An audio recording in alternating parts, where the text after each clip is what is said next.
This video was made for my CS50 final project. So let's talk about notice boards. Yeah, I forgot they existed too because nobody uses them anymore because it's 2021 and everything's digitized. So I've made a solution for that. Introducing Noticelyy, a website to host your own public notice boards. Keeping up to date with a notice board has never been easier. Just ask the creator for the code, put it in the search bar, and you're done. No account required. Want to make your own notice board? Sure. Just create an account, log in, go to your boards, press the plus icon, and fill out the description, and you have your very own board. You can copy the code or click on the icon to edit your board.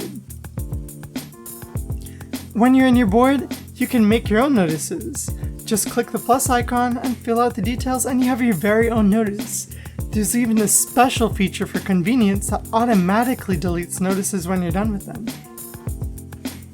If you want to reposition your notice, just click and drag and press Save Changes. Making a notice board has never been easier. Anyone can use a notice board. Teachers, clubs, schools, and even friend groups. So what are you waiting for?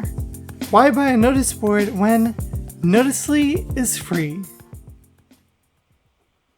I'm Walfos, and this was my CS50 final project. It was a web app made using Flask, a web micro framework, and Visual Studio Code. I'm a 15-year-old and I learned to code with CS50.